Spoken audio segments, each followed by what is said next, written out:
सुनो, आपके लिए बहुत ही स्पेशल सरप्राइज है। लास्ट ईयर, यानी कि लास्ट ईयर का जो नीट का पेपर था, लास्ट ईयर नीट का बायो का जो पेपर था, वो हम पूरा लाइव सॉल्व करने वाले हैं अपने चैनल पर। ठीक है, इसका हम लाइव सॉल्व करने वाले हैं अपने चैनल पे, और ये 1-2 दिन में ही आ जाएगा। तो इसका टाइमिंग और इसका डेट आपको टेलीग्राम ग्रुप पे दिया जाएगा। तो सब लोग टेलीग्राम ग्रुप ज्वाइन करके रखो। लास्ट ईयर का नीट का बायो का पेपर हम लाइव सोल्यूशन लाने वाले हैं। Hello dear students, once again welcome back to our channel Gyan lab NCERT. अब आज मैं आपके लिए लेकर आई हूँ आपके क्लास 11th का chapter number 18, that is body fluids and circulation. हमने महाराष्ट्र बोर्ड वाला जो सिलेबस है उसका पूरा रेस्पिरेशन एंड सर्कुलेशन वाला पार्ट कंप्लीट कर लिया था। इसीलिए नीट के सिलेबस में से भी मैंने आपके हार्ट वाले जितने भी चैप्टर्स हैं, यानी कि हमने इसके पहले breathing and exchange of gases किया, वो भी हार्ट से रिलेटेड था। और अब जो हम चैप्टर कर रहे हैं बॉडी फ्लूइड एंड सर्कुलेशन, ये भी हमारे हार्ट से रिलेटेड है। तो ये चैप्टर्स मैं आपको इसलिए करा रही हूँ ताकि आपकी नीट के साथ साथ आपकी सीईटी और आपकी सीईटी के साथ साथ आपकी नीट दोनों की तैयारी अच्छे से हो सके। इसके बाद हम न्यूरल कंट्रोल एंड कोऑर्डिनेशन वाला चैप्टर प्रैक्टिस करेंगे। इस चैप्टर के मैं 2 पार्ट्स लेकर आने वाली हूँ। आज हम पार्ट 1 सॉल्व करेंगे जिसमें आपको कुछ 19-20 एमसीक्यूज कराए जाएंगे। तो एक MCQ is equals to 4 marks. तो याद रखो कि इस सेशन के एंड में आपको अपने मार्क्स कमेंट करके बताने हैं, तभी आपको इस सेशन का पार्ट 2 मिलेगा। तो let's not waste any further time and let's start with the session. उसके पहले बस एक छोटा सा इंट्रोडक्शन। हमारा जो ज्ञान लैब ट्यूटोरियल का ऑफलाइन सेंटर है ये मुंबई में लोकेटेड है, which is located near Dadar Sion Wadala Matunga. तो जो बच्चे मुंबई में रहते हैं उनके फ्रेंड्स, कलीग्स, जूनियर्स, सीनियर्स जो भी है, अगर वो 11th स्टैंडर्ड के लिए एडमिशन लेना चाहते हैं तो वो डेफिनेटली ज्ञान लैब ट्यूटोरियल विजिट कर सकते हैं। इस नंबर पे आपको कॉल नहीं करना है, इस नंबर पे आपको व्हाट्सएप करना है, और व्हाट्सएप करके आपको अपनी सीट बुक करनी है। आपको एड्रेस भेजा जाएगा तो आप क्लासेस विजिट कर सकते हो, तभी आपको फीस स्ट्रक्चर वगैरह सब बताया जाएगा। एंड आई कैन गारंटी, मैं फिर से रिपीट कर रही हूँ, आई गारंटी मिनिमम प्राइस में, अफोर्डेबल प्राइस में जो बेस्ट क्वालिटी एजुकेशन होता है वो सिर्फ ज्ञान लैब ट्यूटोरियल से मिलता है। सो अगर आपका 11th का बेसिक्स अच्छा नहीं हुआ तो 12th में बहुत डिफिकल्टी होती है। इसीलिए please please please make sure कि आपके जो भी नोन वाले पीपल हैं उनके साथ आप ये जरूर शेयर करें। चलो स्टार्ट करते हैं आज के सेशन के साथ। ये रहा हमारा first question. This is from NEET 2017। adult human RBCs are enucleate. enucleate मतलब क्या होता है? Without nucleus. So which of the following statement is most appropriate explanation for this feature? तो यहाँ पे से कौन से ऑप्शंस करेक्ट हैं? They do not need to reproduce. RBCs reproduce नहीं करेंगे तो चलेगा क्या? No, this is a false statement. Every 120 days में RBCs फिर से reproduce होते हैं. They are somatic cells. They do not metabolize. Okay, they are somatic cells maybe. They do not metabolize. ऐसा कुछ है क्या? All the internal spaces. All the internal spaces is available for oxygen transport. ये correct है क्योंकि हमारे RBC के अंदर न्यूक्लियस नहीं होता, बट उनके पास हीमोग्लोबिन होता है, और हीमोग्लोबिन ऑक्सीजन एक्सचेंज करने में हेल्प करता है, यानी गैस एक्सचेंज करने में हेल्प करता है। तो ऑप्शन नंबर 2, ऑप्शन नंबर 3 ये 50-50% राइट है, बट ऑप्शन नंबर 4 जो है ये सबसे ज्यादा करेक्ट स्टेटमेंट है, क्योंकि हमारा जो आरबीसी होता है उनके पास कोई भी सेल ऑर्गेनल नहीं होते हैं, जैसे nucleus, Golgi apparatus, mitochondria, ribosome etcetera etcetera. उसके पास सिर्फ और सिर्फ बहुत ज्यादा सरफेस एरिया होता है जिससे वो गैस एक्सचेंज कर सकता है। So option D is the right answer. Moving on to the next question. This is also from NEET 2017. The hepatic portal vein drains blood to liver from, देखो hepatic मतलब क्या होता है? लिवर। और when मतलब क्या होता है? जो डीऑक्सीजनेटेड ब्लड कैरी करता है। तो it drains blood to liver, drain करना यानी कि पोर करना। तो अपना ये जो वेन है, हिपैटिक पोर्टल वेन है, ये लिवर के पास ब्लड लेकर आता है। लेकिन कहाँ से लेकर आता है ये लिवर के पास ब्लड? स्टमक और इंटेस्टाइन का जितना भी डीऑक्सीजनेटेड ब्लड है वो पूरा डीऑक्सीजनेटेड ब्लड, ये आपका बोनस क्वेश्चन है क्योंकि इसमें ए और सी दोनों करेक्ट आंसर है। तो आपके स्टमक और आपके इंटेस्टाइन का जितना भी डीऑक्सीजनेटेड ब्लड होता है वो पूरा का पूरा आपके लिवर के पास आता है। ठीक है, देखो आपका hepatic portal vein carries deoxygenated blood from the stomach and intestine to the liver, और फिर लिवर उसको डिटॉक्सिफाई करके उसका ऑक्सीजनेशन करने के लिए उसको लंग्स के पास भेजता है। So option A and C both are the correct answer. Okay, next question. This is again from NEET 2016. Name the blood cells whose reduction in number can cause clotting disorder. कौन सा ऐसा blood cell है जिसके reduction से blood clot stop हो जाएगा? Clotting factor हमने पढ़ा था कि कौन से सेल्स क्लॉटिंग फैक्टर में हेल्प करते हैं या क्लॉटिंग करने में हेल्प करते हैं, क्लॉट प्लग या प्लेटलेट प्लग बनाते हैं। यस एवरीबडी, एरिथ्रोसाइट्स आरबीसी होता है, ल्यूकोसाइट्स डब्ल्यूबीसी होते हैं, न्यूट्रोफिल्स भी डब्ल्यूबीसी होते हैं। ये फाइट करने में हेल्प करते हैं, ये रेस्पिरेटरी गैसेस एक्सचेंज करता है। बट थ्रोम्बोसाइट्स जो है ये क्लॉटिंग फैक्टर यानी क्लॉट करने में हेल्प करते हैं। जब भी आपको चोट लगती है तो ये ब्लीडिंग को स्टॉप करते हैं। सो option number D is the right answer. अगर थ्रोम्बोसाइटोपिनिया हुआ तो आपका क्लॉटिंग स्टॉप हो जाएगा, जिसकी वजह से आपको कंटिन्यूअस ब्लीडिंग हो सकती है। इसी को हम ब्लीडर्स डिजीज भी बोलते हैं। Next question from NEET 2016, blood pressure in the pulmonary artery is. Pulmonary artery मतलब क्या होती है? आपके राइट वेंट्रिकल से जो आर्टरी निकलती है, ये पल्मोनरी आर्टरी, ये डीऑक्सीजनेटेड ब्लड कैरी करती है।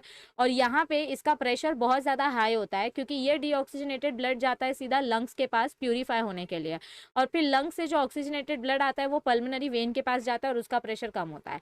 तो पल्मोनरी आर्टरी का प्रेशर हाई होता है और पल्मोनरी वेन का प्रेशर लो होता है। So option number A is the right answer. Next question NEET 2016, in mammals which blood vessel would normally carry largest amount of urea? Urea यानी कि हमारा मेटाबॉलिक वेस्ट। तो कौन सा ब्लड वेसल सबसे ज्यादा यूरिया कैरी करेगा? आयोर्टा के पास ऑक्सीजनेटेड ब्लड होता है। रीनल यानी कि किडनी वेन, तो किडनी वेन के पास आपका सोडियम और मतलब वाटर नाइट्रोजनस वेस्ट ज़्यादा होता है। हिपैटिक पोर्टल वेन के पास आपका स्टमक और इंटेस्टाइन का जितना भी न्यूट्रिएंट वेस्ट है वो होगा, बट हिपैटिक वेन के पास आपका सबसे ज़्यादा यूरिया होता है। Hepatic vein carries largest amount of urea. ये सीधा सीधा टेक्स्ट बुक का लाइन है, क्योंकि यूरिया किधर प्रोड्यूस होता है? लिवर में। ओके साइकिल याद आ रहा है, ऑर्निथिन साइकिल, आइनोसिनिक पाथवे, तो उसमें से जो यूरिया प्रोडक्शन है ये आपके लिवर में होता है, इसीलिए हिपैटिक वेन में सबसे ज्यादा यूरिया प्रेजेंट होता है। Next question, so this is from NEET 2015, which of the following animal has two separate circulatory pathway?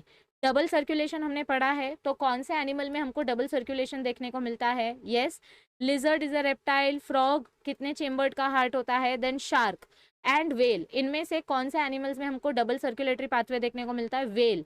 Well के पास दो टाइप का सर्कुलेशन होता है, सिस्टमिक एंड पल्मोनरी सर्कुलेशन, यानी कि ह्यूमंस के जैसा।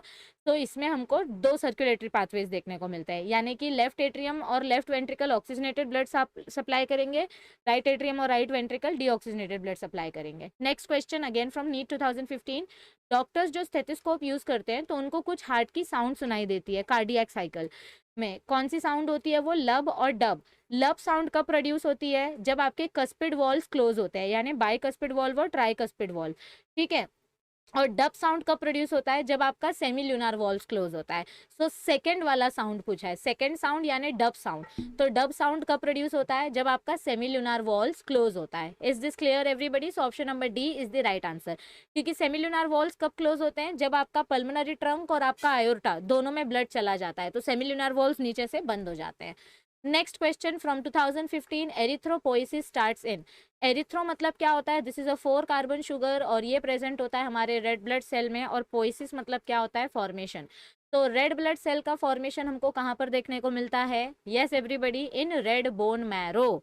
Erythropoiesis starts in red bone marrow. आपके स्प्लीन, आपके लिवर में भी रेड बोन मैरो ये आरबीसी बनते हैं, बट वो फीटस के केस में होता है। अब इधर पे फीटस या अडल्ट दिया नहीं है, तो आप सीधा रेड बोन मैरो ही सिलेक्ट करोगे, ठीक है। Next question again from 2015, what is the composition of the. अच्छा, इधर पे आपको 4 ऑप्शंस दिए हैं और आपको करेक्ट कॉम्पोजिशन बताना है। देखो, लिम्फ में आपका प्लाज्मा प्रेजेंट होता है, but it does not have RBC और डब्ल्यूबीसी। ब्लड में आपका प्लाज्मा भी होता है, आरबीसी भी होता है, डब्ल्यूबीसी भी होता है, प्लेटलेट भी होता है। So option B is correct. Plasma के पास ब्लड माइनस लिम्फोसाइट्स, नो। इसके प्लाज्मा में आपका लिम्फोसाइट्स भी नहीं होगा, आपका आरबीसी भी नहीं होगा, कुछ नहीं होगा, ठीक है। ये देखो, lymph is plasma plus WBC and plasma is blood minus all types of cells, okay. और सीरम मतलब क्या होता है? Plasma minus clotting factors. तो बचा option number B, it is the only correct answer. Again from NEET 2015, blood pressure in the mammalian aorta is maximum during which particular part of the given option? Blood pressure in aorta बोला है। आयोर्टा, आयोर्टा क्या carry कर रहा है? देखो, ऐसा अपने heart के 4 चेंबर्स होते हैं, ये लेफ्ट एट्रियम है, ये लेफ्ट वेंट्रिकल है। लेफ्ट वेंट्रिकल से अपना आयोर्टा निकलता है। तो आयोर्टा में प्रेशर कब मैक्सिमम रहता है? जब आपका लेफ्ट वेंट्रिकल कॉन्ट्रैक्ट होता है, और कॉन्ट्रैक्ट के लिए हम कौन सा वर्ड पढ़ते हैं? सिस्टोल। तो systole of left ventricle leads to the contraction of aorta, यानी कि systole of left ventricle. Is this correct everyone? चलो नेक्स्ट क्वेश्चन पे जाते हैं। This is from 2014, person with blood group A B is considered as universal recipient because, जिसका blood group A P होता है उसको हम यूनिवर्सल रेसिपिएंट बोलते हैं, यानी ये ए वालों का ब्लड भी ले सकता है, बी वालों का ब्लड भी ले सकता है, ओ वालों का ब्लड ग्रुप भी ब्लड भी ले सकता है, और ए बी का ब्लड ग्रुप भी ले सकता है। ऐसा क्यों? क्योंकि इनके पास, ए बी के पास दोनों एंटीजन होती है, they have both the antigens but they don't have any antibody, so option number A is the right answer. Yes, so they have both the antigens but they have no antibody, तो reaction ही नहीं होगा। ठीक है, next question from again 2014, how do parasympathetic neural signals affect the working of the heart? Parasympathetic neural signals, हाँ, यानी कि parasympathetic nervous system जो cardiac cycle को रिड्यूस करता है, तो ये हार्ट को कैसे स्टॉप करता है? Reduce both heart rate and cardiac output, या हार्ट रेट इज इंक्रीज्ड। देखो, पैरासिम्पथेटिक नर्वस सिस्टम में हार्ट रेट इंक्रीज तो नहीं होगा, ठीक है, ये इंक्रीज वाला भी नहीं होगा, ये भी नहीं होगा, सो आंसर क्या आएगा? ऑप्शन नंबर ए, क्योंकि हमने क्या पढ़ा था, sympathetic nervous system heart rate increase करता है, ये हमारे हार्ट की एक्टिविटी बढ़ाता है, यानी कि ये एक्साइटिंग पाथवे फॉलो करता है, एड्रेनलिन हार्मोन बनाता है। पैरासिम्पथेटिक नर्वस सिस्टम ये हमारा हाउस कीपिंग सिस्टम है, यानी कि ये हमारे हार्ट को स्लो करता है, उसकी स्पीड को स्लो करता है। Okay, next question, this is again from NEET 2013, the given figure shows systematic plan of blood circulation in humans with labels A to D. Identify the label and give its function. Okay, अब इसमें से आपका A क्या है? This is your, what is it? बताओ मुझे, आपका B क्या है, आपका A क्या है, आपका C क्या है, और आपका D क्या है? See, this is your left atrium, left ventricle, right atrium, right ventricle. ठीक है, तो ये आपका aorta है, B is your aorta. Yes everybody, C, A is pulmonary vein, A आपका क्या है? पल्मनरी वेन है जो ऑक्सीजनेटेड ब्लड कैरी कर रहा है। देन बी इज योर आयोर्टा जो ऑक्सीजनेटेड ब्लड कैरी कर रहा है, बॉडी को दे रहा है। फिर बॉडी से जो डीऑक्सीजनेटेड ब्लड निकलेगा ये जाएगा आपके सी के पास। What is C? C is your pulmonary artery, या जिसको आप बोल सकते हो वेना कावा। ये वेना कावा क्या करेगा? डीऑक्सीजनेटेड ब्लड लेके जाएगा लंग्स के पास, ठीक है, यानी वेना कावा से ब्लड जाएगा राइट एट्रियम में, एंड देन राइट एट्रियम से ब्लड जाएगा डी के पास। So D is your pulmonary artery. इधर का डीऑक्सीजनेटेड ब्लड जाता है लंग्स के पास, और लंग से प्यूरिफाई होके वो फिर से पल्मोनरी वेन के पास आ जाता है। तो only option number A is right, बाकी के सारे ऑप्शन यहाँ पर रॉन्ग है। D is not your dorsal aorta. D is pulmonary artery. A is pulmonary vein which takes pure blood. It does not take impure blood. And B is pulmonary. No, it is not pulmonary artery. It is your aorta. So सारे options wrong है, सिर्फ option A right है. Next question from NEET 2013. The diagram given here is standard ECG of a normal person. The P wave represents what? ये मैंने आपको बहुत बार कराया है। पी वेव मतलब क्या रिप्रेजेंट कर रहा है? ये आपके लेफ्ट एट्रियम और राइट एट्रियम दोनों जब एक साथ कॉन्ट्रैक्ट होते हैं तो इट रिप्रेजेंट्स सिस्टोल, या बोल सकते हो atrial depolarisation, contraction of both left atrium and right atrium. ये देखो, ये डायग्राम आपको याद रखना है।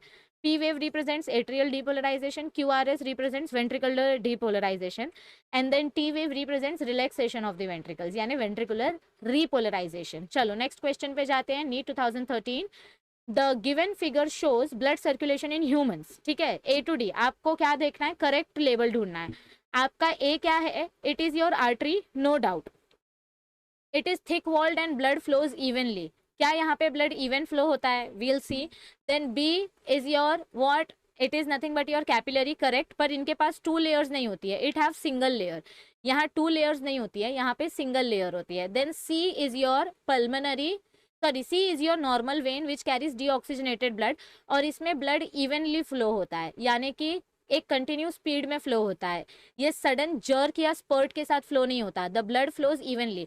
जर्क या स्पर्ट मतलब क्या होता है? ऐसे भुप भुप भुप करके फ्लो होना। वेन में ऐसा फ्लो नहीं होता है। एंड लास्ट में आपका डी क्या है बच्चा? It is your pulmonary when जो ऑक्सीजनेटेड ब्लड कैरी कर रहा है, जिसका पार्शियल प्रेशर 95 mmHg से लेकर 104 mmHg तक होता है। तो option number C is our right answer. A क्या है? It carries thick walled and blood flows evenly.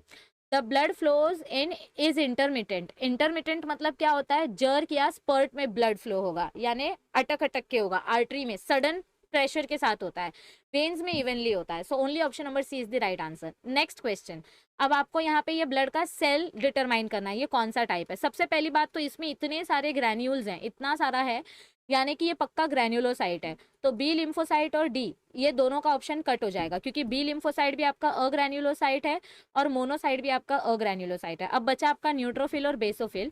तो हमने क्या पढ़ा था कि न्यूट्रोफिल के पास ये मल्टीलोब्ड न्यूक्लियस होता है, यानी इसके पास चेन होती है न्यूक्लियस की। लेकिन यहाँ हमको क्या देखने को मिल रहा है, इट हैज बाइलोब्ड न्यूक्लियस। कैसा न्यूक्लियस प्रेजेंट है इसके पास, bilobed. So only option number A is the right answer. They have 2 to 3 lobed nucleus which with less number of granules, and they produce heparin, histamine and serotonin. Okay, next question from 2012. A certain road accident patient with unknown blood group needs immediate blood transfusion. किसी का road accident हुआ और उसको urgent blood की जरूरत है। तो उनका जो कोई एक डॉक्टर फ्रेंड है वो एक ब्लड मतलब वो अपना ब्लड ऑफर करता है, ठीक है, कि आप मेरा ब्लड ले सकते हो। तो अगर हम किसी को भी ऐसे रैंडमली ब्लड डोनेट करना चाहते हैं तो हमारा ब्लड कौन से ग्रुप का होता है, अगर हमको रैंडम ब्लड डोनेशन करना है तो then our blood group is O, यानी कि blood group O is known as the universal donor. Blood group O is known as what, universal donor. So option number C is the right answer. Okay, next question from 2012, which one of the following human organ is often called as graveyard of RBC. मतलब हमारे RBC 120 days में जब dead हो जाते हैं तो उनका recycle कहाँ पे होता है, या फिर उनका जो पूरा का पूरा डेब्रिस है, ये डेब्रिस कहाँ पे जाके स्टोर होता है, ये कचरा कहाँ जाता है। देखो, गॉल ब्लैडर तो आपका जूस, डाइजेस्टिव जूस बनाता है, किडनी में आपका एक्सक्रीशन का काम होता है, लिवर में डिटॉक्सिफिकेशन होता है, तो बचा स्प्लीन। स्प्लीन को हम बोलते हैं graveyard of RBC. Okay, next question from 2011, ये आपका लास्ट या सेकेंड लास्ट क्वेश्चन है, अच्छे से देखो। Bundle of His is a part of which one of the following organ in humans. ये सुनते ही आपको याद आ जाना चाहिए, बंडल ऑफ हिस किधर प्रेजेंट होता है। हमने conducting system of human heart पढ़ा था। यस, यहाँ पे आपका ऐसे नोड रहता है, यहाँ पे आपका एवी नोड रहता है, फिर एवी नोड से ऐसे आपका इंटरवेंट्रिकुलर सेप्टम में ऐसा एक बंडल निकलता है। इस बंडल को हम क्या बोलते हैं, बंडल ऑफ हिस। और फिर यहाँ से आपके परकिंजी फाइबर्स निकलते हैं। So bundle of His is present in human heart. ये देखो, ये आपके बंडल ऑफ हिस है। Can you see this bundle of His? Yes, ये बीच में से जो निकल रहा है। Next question. Okay, done. तो ये थे हमारे 19 क्वेश्चंस। आपको मुझे फटाफट से कमेंट करके बताना है 19 इंटू 4 यानी कि अप्रोक्सीमेटली 76 मार्क्स में से आपको कितने मार्क्स आए। जल्दी जल्दी सब लोग अपने अपने मार्क्स कमेंट करके बताओ।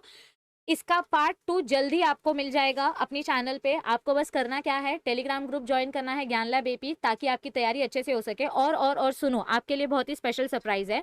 लास्ट ईयर यानी कि लास्ट ईयर का जो नीट का पेपर था, लास्ट ईयर नीट का बायो का जो पेपर था, वो हम पूरा लाइव सॉल्व करने वाले हैं अपने चैनल पर, ठीक है।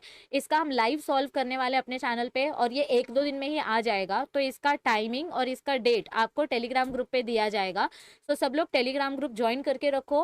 लास्ट ईयर का नीट का बायो का पेपर हम लाइव सोल्यूशन लाने वाले हैं। पूरे के पूरे 90 क्वेश्चन, जितने भी क्वेश्चन थे 90 100 सारे क्वेश्चन हम सॉल्व करने वाले हैं। सो बिल्कुल किसी चीज़ के लिए वेट करने की जरूरत नहीं है। Just join the Telegram group and you will get all the notifications. उसके अलावा आप हमारे एंटरटेनमेंट चैनल को भी ज्वाइन कर सकते हैं। इसमें बहुत ही जल्द इंटरेस्टिंग वीडियोस आने वाली है। आई होप आपको ये वीडियो अच्छी लगी होगी। सो मेक श्योर कि आप इस वीडियो को ज़्यादा से ज़्यादा बच्चों के साथ शेयर करें, क्योंकि एग्जाम आपके सर पे है। तो कम से कम अगर आप लास्ट ईयर के क्वेश्चन भी प्रैक्टिस करके जाओगे तो शायद हो सकता है कि कुछ आपको उसमें से हिंट मिल जाए। So last year question solving हम 8 या 9 तारीख को करेंगे, 9 या 10 तारीख को। तो जल्दी जल्दी सब लोग चैनल को सब्सक्राइब करके रखो, और मिलते हैं जल्दी लाइव सेशन में। तब तक के लिए इस वीडियो को देखो, आपको इसका पार्ट 2 भी जल्दी मिलेगा। चैनल को सब्सक्राइब करके नोटिफिकेशन पे क्लिक कर देना। Thank you for watching this video. See you soon. Join our Telegram group. Bye bye.